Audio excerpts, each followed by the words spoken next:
प्रिय छात्र, आप सबके लिए स्वागत है।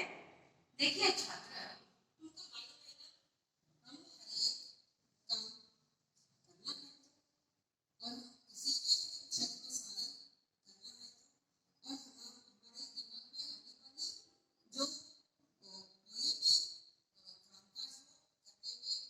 हमें तो क्या रखना है, हमें क्या लगा कर हमें काम करना है। पहले क्या करते हैं, जो आप देखें ना आपके घर में जो छोटा बच्चा होता है ना, वे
देखिए बहुत ही रचना जो किया है सोहनलाल द्विवेदी ने वहाँ संगीत के बारे में भी बहुत सारे जो अपनी रचनाओं को रचना किया है दिया को किया है। देखिए छात्र जो आप ध्यानपूर्वक सुनेंगे ना उनका अर्थ के साथ चलेंगे। सोहनलाल द्विवेदी जी क्या है हिंदी के सुप्रसिद्ध कवि कहते हैं। हिंदी क्षेत्र हिंदी साहित्य में उनको सुप्रसिद्ध कवि कहते हैं। किसको? सोहनलाल द्विवेदी जी को। आपका जन्म कहाँ कब हुआ है? उनका जन्म कब और कहाँ? उनका जन्म दिनांक और महीना और वर्ष में कहते हैं। पर उनका कहाँ जो प्रश्न का उत्तर पता है उनका स्थल जो उनका जन्म लिया हुआ स्थल जो दोनों ही हमें बता सकते हैं। देखिए अपना बनारस हिंदू विश्वविद्यालय से और उनका जो जन्म होने के बाद में क्या किया है उनका उपाधि जो उनकी पढ़ाई कहाँ तक हुई वो बनारस विश्वविद्यालय से एमए और एलएलबी की डिग्री ली है। बनारस विश्वविद्यालय जो उन्हें वहाँ पर उन्हें क्या पढ़े हैं एमए वहाँ पर उपाधि प्राप्त की है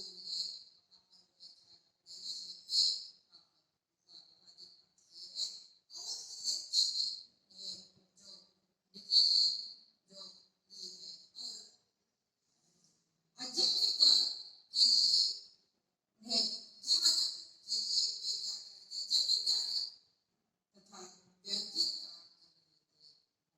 अपने जीवन को निभाने के लिए वे जमींदारी जमीन में भी काम कर रहे थे खेतों में भी काम कर रहे थे और कहीं बैंकों में भी वे अपने काम करते रहते थे। साल 1938 और सन 1942 तक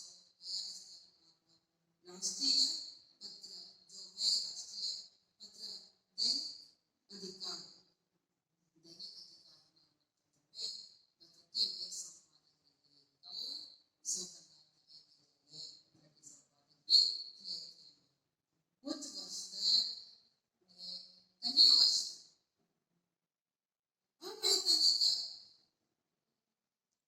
अवैतनिक जो अर्थ होता है जो वेतन रहित कन्नड़ में कहते हैं संबಳ इಲ್ಲದೆ वेतन इಲ್ಲದೆ बिना वेतन के वेतन का अर्थ होता है संबಳ जो संबಳ जो संभावना जो देते हैं वे दिए बिना उसे जो काम किया है उस काम को अपने वेतन नहीं लिया है पैसे नहीं लिया है इनका काम में उन्हें किया उन्हें करके बाल पत्रिका बाल सरकार का संपादक भी किया।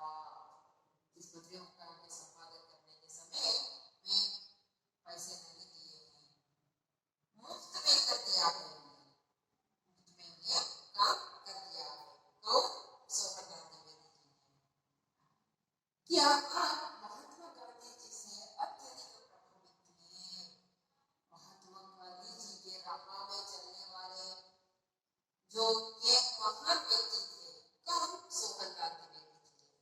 गांधी जी के उनका प्रभावित उनसे प्रभावित है गांधी जी अपने देशवासियों देश से संबंधित कितना ही देश के बारे में कितना ही जो आंदोलन किए हैं हमारे लोग कैसे रहना चाहिए हम कैसे रहना हमारे देश को हम कैसे रक्षा करना चाहिए तो हम काम किस तरह करना चाहिए ये सब बातों को हम पर प्रभावित थे उन बातों से ये प्रभावित थे।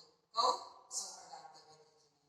इतना ही नहीं देखिए छात्र स्वतंत्रता प्राप्ति के लिए अपने देश को स्वतंत्र लेने के लिए विदेशों से स्वतंत्र को आप पाने के लिए प्राप्त के लिए देशभक्ति व ऊर्जा से ओतप्रोत आपकी रचनाओं की विशेष सराहना की जाऊंगी तथा आपको राष्ट्रकवि की उपाधि से अलंकृत किया गया। अपने देश के स्वतंत्र लाने के लिए और देशभक्ति की रचना देशभक्ति और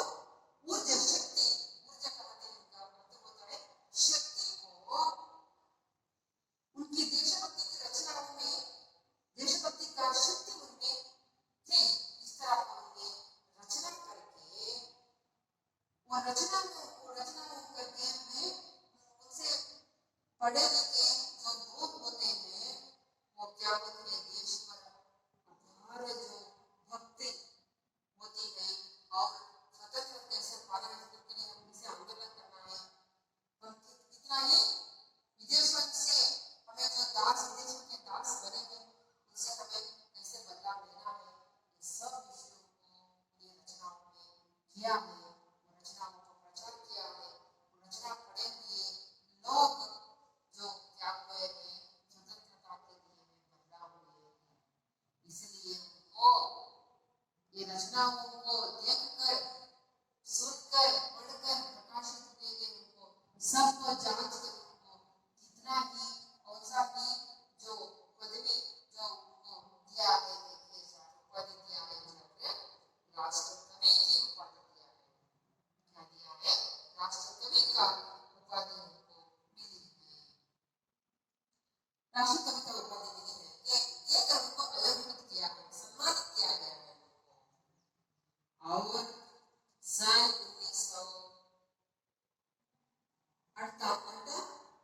1980 में उनको क्या हो गया, राष्ट्रकवि द्विवेदी जी का देहांत हो गया। राष्ट्रकवि द्विवेदी जी का क्या हो गया, देहांत हो गया, उनको निधन हो गई, मृत्यु हो गई। आपकी प्रमुख कृतियां और उनके लिए प्रमुख कृतियों का नाम देखिए छात्र। तो कौन कौन सी कृतियां आप रचना किया है? देखिए आपकी कृतियां में भैरवी और बसवदत्ता और कृणाला और पूजा की विषपान, युगधारा और जयकांती जैसे प्रमुख बाल शक्ति बालकों में जो साहित्य रूप से बालकों में शक्ति बनने वाली ये सब कृतियां हैं। और बसूरी, झरना, विपुल, बच्चों के बापू, दूध बतास, बाल भारती, शिशु भारती, नेहरू चाचा और सुजाता और प्रभाती आदि आपका प्रमुख बाल साहित्य है। ये सभी क्या है, बाल साहित्य है। बालकों के लिए, आप जैसे बालकों के लिए ये पढ़ने के लिए रचना किया हुआ कृतियां है। ये सभी में देशभक्ति का विचार विषय भरा हुआ है।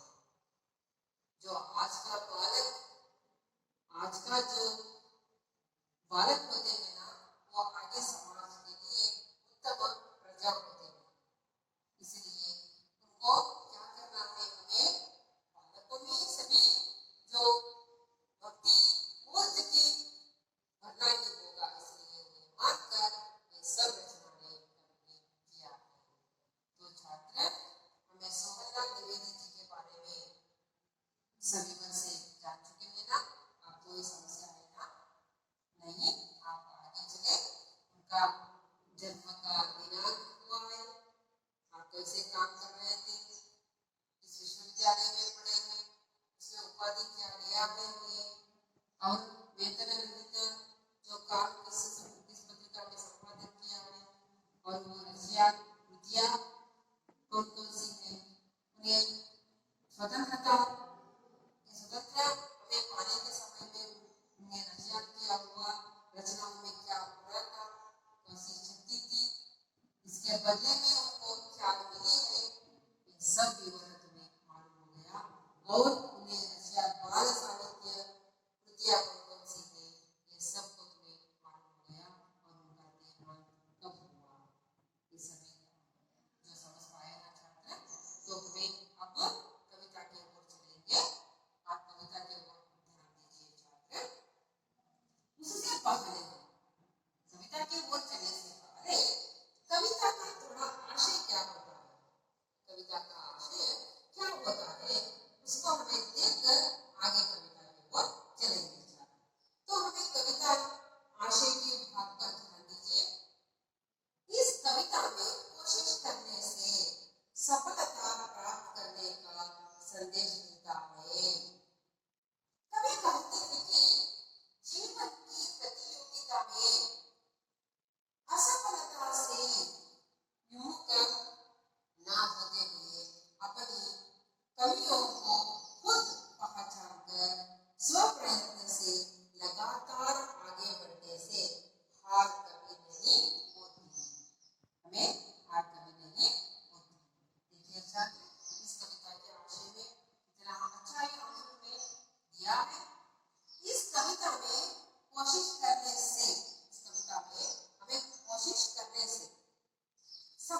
कोई कामकाज नहीं होती है। इसलिए हमें क्या करना है, कोशिश करना है। कोशिश करना है तो हमें, आप देखिए छात्र, इस तरह हमें कोई काम करना है तो क्या करना है, हमें सफलता पाना है तो क्या करना है, कोशिश करना ही होगा। कोशिश करने से सफलता प्राप्त करने का संदेश मिलता है। हमें कोशिश करने से सफलता मिल सकती है। हमें कोशिश करने से ही हमें क्या मिलती है, सफलता मिल सकती है। हम कोशिश करने बिना हमें सफलता, हमें बैठे बैठे हैं जगह पर, ये क्या कोशिश किए बिना हम बैठे हैं जगह पर, हमें जो धन और हमें किसी चीजें या कीर्ति या नाम हमें कमा सकते हैं क्या? नहीं। हम तो क्या करना है, परिश्रम करके काम करना है तो हमें धन कमाते हैं। और हमें कोई भी कामकाज करना है तो हमें क्या करना है, सफलता पाने के लिए हमें प्रयत्नशील रहना चाहिए, कोशिश करना चाहिए। ये संदेश जो मिलती है, कभी कहते हैं कि जीवन की प्रगति प्रतियोगिता में, जीवन के प्रतियोगिता में असफलता से जीवन में हमें अपना जिंदगी बिता जाते हैं ना, उसमें हम प्रति एक प्रतियोगिता में हमें कोई एक प्रायोगिक काम करना है तो, कोई एक संशोधन का काम करना है तो हमें क्या करना चाहिए, एक बार करने से सफलता नहीं होती है, बार बार करने से हमें असफलता से ही क्या हो जाता है, विमुक्त होकर आगे ही बढ़ जाते हैं। अपनी कमियों को खुद पहचान कर, मेरे क्या इसके पाने में मेरे में क्या कमी है, अपने आप जो हमें क्या कर लेते हैं, अवलोकन कर लेते हैं, अपने आप में रहने वाली कमियों का हमें ही कुछ समझकर आगे की हमें कैसा काम करना है, इस तरह को हमें हमारे बारे में हमें ही पहचान लेते हैं। पहचान कर आगे हमें और ज्यादा ही कोशिश करके उस क्षेत्र में हमें क्या करते हैं, स्वप्रयत्न से हमें लगातार काम करने से, खुद पहचान कर स्वप्रयत्न से लगातार आगे बढ़ने से हार कभी नहीं होती। स्वप्रयत्न हमारे आप जानकर, हमें हमारे कमी को हमें खुद जानकर, वो कमी को हमें कहते हुए कमी को हमें ज्यादा हमें उसके बारे में सोच के काम करके हमें काम करें तो आगे हमें हार नहीं, कभी हार नहीं होती है। छात्र इस तरह आशय जो बनाया, जो हमें किया है, अब हम कविता की ओर चलेंगे। छात्र कविता में क्या क्या होती है देखिए, तुम इस कविता से क्या जानते हैं, क्या संदेश मिलता है छात्र में। इस कविता में कवि ने यह संदेश दिया है कि सतत प्रयत्नशील व्यक्ति की निश्चित रूप से जीत होती है।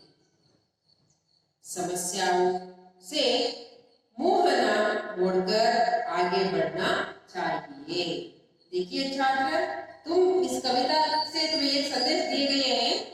संदेश क्या है, कवि ने यहाँ संदेश दिया है कि सतत प्रयत्नशील रहने वाला व्यक्ति क्या होता है, निश्चित रूप से जीत पाता है। आप हमें पढ़ाई लिखाई में अच्छी तरह अंक पाना है। 10वीं कक्षा में आपको 10वीं कक्षा में अपनी परीक्षा में अच्छी तरह से अंक पाना है, अच्छी तरह का परसेंटेज पाना है। तुम क्या करना है, प्रारंभ से ही आपका पाठशाला कहाँ से, आपकी जो कक्षा कहाँ से शुरू होती है, पाठक आपके पाठ से शुरू होती है, वहां से भी जो पहले पाठ से भी क्या करना होगा, अच्छी तरह पढ़ाई लिखाई करना होगा, उसके बारे में जरा समझना होगा। आप सब समझने के बाद में पूरा ही पूरा समझ आने पर और स्पष्टता से लिखना। आप जो गलत नहीं लिखना चाहिए, सही रूप से लिखने को और सुंदर रूप से लिखने को सीखते हैं। उसमें आप प्रयत्नशील रहते तो आप 10वीं कक्षा के अंतिम परीक्षाओं में आप अच्छी तरह अंक पाओगे। नहीं तो परीक्षा के लिए 1 महीना है, 20 दिन है, वहां से आप पढ़ाई लिखाई करने के शुरू किए तो आपकी जो एम है, आपका जो सोचा है इतना ही परसेंटेज में पाना है, वो वहां तक तुम ना पहुंचते हैं। इसलिए पहले से ही अच्छी तरह पढ़ते जाते तो परीक्षा में आने वाली समस्याओं को, डर को हमें भगा सकते हैं। कोई भी आए, हम अच्छी तरह पढ़ाई लिखाई में हमें समर्थ तो हमें किस दिन भी कोई परीक्षा भी लिखने के लिए हम जो तैयार रहते हैं तो हमें इसकी आने वाली समस्या और डर ना हमारे सामने नहीं होती। हमसे डर हमारे डर कर ही भाग जाती है छात्र, है ना। इसलिए तुम्हें समस्याओं से मुंह ना मोड़कर आगे बढ़ना चाहते हैं। आप प्रयत्न से लगाते तो अब कविता की ओर ध्यान दीजिए छात्र। कोशिश करने वाले की कभी हार नहीं होती, कोशिश करने वाले को कभी हार नहीं होती। मैं पहली कविता को पढ़ती हूँ, आप ध्यान पूर्वक सुन लीजिए, देख लीजिए, बाद में इसका जो अर्थ समझते चलेंगे छात्र हमें। देखिए, कोशिश करने वालों को कभी हार नहीं होती, कोशिश करने वालों को कभी हार नहीं होती। कविता पाठ के लेखक का नाम है सोहनलाल द्विवेदी जी। लहरों से डरकर नौका पार नहीं होती, कोशिश करने वालों को कभी हार नहीं होती। लहरों से डरकर नौका पार नहीं होती, कोशिश करने वालों को कभी हार नहीं होती। नन्ही चिट्टी जब दाना लेकर चलती है, चढ़ती है दीवारों पर 100 बार फिसलती है। मन का विश्वास रागों में साहस भरता है, चढ़कर गिरना, गिरकर चढ़ना, आखिर यहाँ है, आखिर उसकी मेहनत बेकार नहीं होती, कोशिश करने वालों को कभी हार नहीं होती। देखिए छात्र, आज की अवधियों में इतना ही हम पढ़ाएंगे, आगे की अवधियों में आगे का बात देखेंगे। अब इसका अर्थ हमें समझते जाएंगे छात्र। देखिए, कोशिश करने वालों को कभी हार नहीं होती, कितना ही अच्छा है ये कविता पाठ।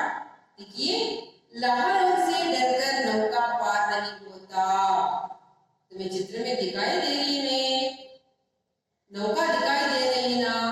आप नदियों में, समुद्र में, कहा मोड़ बड़ा जो तालाब है उसमें देखते हैं नौकाएं चलाते रहते हैं। जो नदियों में, समुद्र में आने वाली जो लहरें होती है, कन्नड़ में कहते हैं अलेगड़, लहरें होती है, उसे डरना है तो नौका, जो लहरें जो बहुत सारे आ रही है, इस तरह डरकर वे पीछे रहा तो नौका पार नहीं होता। यहाँ से वहां जो आदमियां, किसी वस्तु, चीजें, ये वहां से यहाँ तक ना उन्हें आमद या रफ्त नहीं होती है। इस तरह नौका डरते जाए तो नौका अपने किनारे ना पहुंचता है ना, वो नहीं डरती है नौका। लहरों को उनको साहस करती करती हुई वे क्या होती है, अपने किनारे को जा पहुंचती है। इसलिए लहरों से डरकर नौका पार नहीं होती, लहरों से डरने वालों को नौका पार नहीं होती, कोशिश करने वाले। इसी तरह नौका किसी तरह जो कोशिश कर रही है, उसी तरह कोशिश करने वाले से कभी हार नहीं होती। हार नहीं हुई ना, नौका ने पार हो गया ना, किनारे तो जा पहुंचा है ना, इसलिए नौका कोशिश किया है, इसलिए किनारे जाकर पहुंचे हैं। और नन्ही चिट्टी जब दाना लेकर चलती है, नन्ही चिट्टी, छोटी सी चिट्टी, जो चिट्टी का चिट्टे या इरवे देते हैं ना, कन्नड़ में इरवे, वे दाना लेकर चलती है, दाना अपने घर में रहने वाले जो काड़ू कहते हैं ना, कन्नड़ में काड़ू, जो आपके घर में किसी भी दाने पड़े हैं तो नन्ही सी चिट्टी आकर उन्हें उठाकर ले जाती है। जाते समय वे क्या करती है, दीवारों पर चढ़ती है अपने घर ले जाने के लिए। नन्ही चिट्टी जब दाना लेकर चलती है, दाने जो अपने घर में रहने वाले रागी, ज्वार हो, किसी भी जो घर पे खाते हैं नौड़े, सासवे, इस तरह शक्करे खाते हैं ना, आपके शक्कर जो चीनी भी अपने घर में पड़ी है तो उसके जो क्या आती है, उनके चिट्ठियां आती है वहां पर, क्या वो उल्टा ले चलती है, दीवारों में देखते हैं वे उल्टा लेकर जाते रहते हैं, आपको कई बार देखे हैं ना। उसी तरह वो एकदम नहीं दाना लेकर चलती है, दाने के वजन से वे क्या करती है, दीवारों पर चढ़ती है, दाना लेकर चढ़ती है, चढ़ती है दीवारों पर 100 बार फिसलती है। वो दाने के वजन से कड़वे खाते बाहर से वे क्या करती है, चढ़ती है तो वो फिसलती है, फिसलना गिरना, दाने के साथ वो पकड़ने के दाने अपने जो हाथों से मुंह से वे फिसलता है तो उन्हें नहीं छोड़ती है, नहीं छोड़ती है। ये 100 बार फिसलने के बाद आखिर उन्हें क्या कर रही है, सो खस के पकड़कर उन्हें लेकर ही चली जाती है, उनके लेकर ही चली जाती है, चढ़ती है दीवारों पर चढ़ती है 100 बार, 100 बार उन्हें क्या फिसलती है। मन का विश्वास, अपना मन का विश्वास, आज ही दाने को लेकर जाना ही होगा, इस तरह उन्हें सोचकर अपने रगों में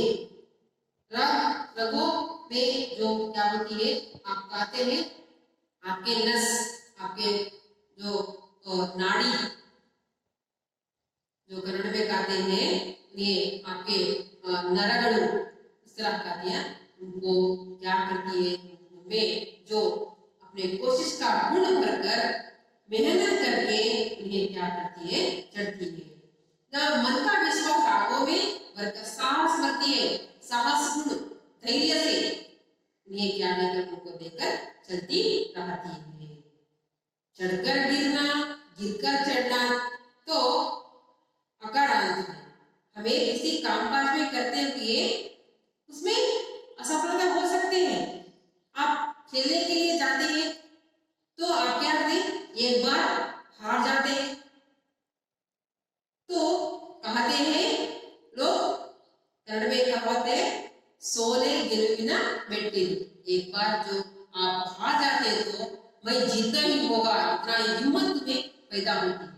पैदा होने के बाद आप जो अगले जो बार तुम्हें जीत कर आते हैं वो क्या होती है, अपने कोशिश से प्रयत्न से काम होती है ना। इसी तरह चढ़कर गिरना, गिरकर चढ़ना तो अकारांत है, बुरा नहीं है, बुरा नहीं समझना चाहिए हमको, मेरे से नहीं होता इस तरह नहीं समझना चाहिए। आखिर उसकी मेहनत बेकार नहीं होती, तुम आखिर जो कन्नड़ में कहते हैं कोने बारी, आखिर तुम मेहनत करते हो, परिश्रम करते हो, वो बेकार नहीं होती, व्यर्थ नहीं होती, बेकार व्यर्थ नहीं होती है, क्या वो नहीं होती। इसलिए कोशिश करने वालों को कभी हार नहीं होती। देखिए इस काम करने समय कोशिश करने वालों को हमें कभी हार नहीं होती। ये चिट्ठी जितना मेहनत करती है उतना ही हम मेहनत करके पढ़े तो खेलों में अपने मन लगाकर खेले तो तुम्हें जीत कर आते हैं, पढ़ाई लिखाई में ही जीतते हैं, काम काज में जीतते हैं, है ना। देखिए इसलिए कोशिश करने वालों को कभी हार नहीं होती। ये काम हमारे लिए नहीं होता, इस तरह का हिम्मत नहीं हारना चाहिए, हमें धैर्य से आगे बढ़ने तो सब कार्य हो सकती है। छात्र कितना अच्छा ही कविता पाठ है, घर जाकर एक कविता पाठ को 2-3 बार पढ़िए, इसके अर्थ को समझिए छात्र, तो तुम्हें अच्छी तरह समझ में आ पाएगा। और इस पाठ में आए शब्दों का अर्थ भी यहाँ पर लिखे छात्र। लहर, तरंग, बहाने वाली जो होती है, नौका, नाव भी कहते हैं, कोशिश, प्रयास, प्रयत्न भी कहते हैं, हार, पराजय और विफलता कहते हैं, नन्ही छोटी सी लघु भी कहते हैं, धान, धान्य, अनाज, खंड भी उनके कहते हैं हमें, दीवार, भीति जो आपके घर में दीवार है वो विश्वास, भरोसा, यकीन, हमें भरोसा यकीन करना है तो किसी भी काम को हमें आसान से कर सकते हैं। तो छात्र में बहुत अच्छा लगा है ना ये कविता पाठ, आगे के बात के बारे में अगले अवधि में जान सकते हैं। छात्र तुम मेरे साथ अच्छी तरह ध्यानपूर्वक सुने हैं, प्रश्नों का उत्तर दिए हैं, इसलिए मेरी तरफ से धन्यवाद।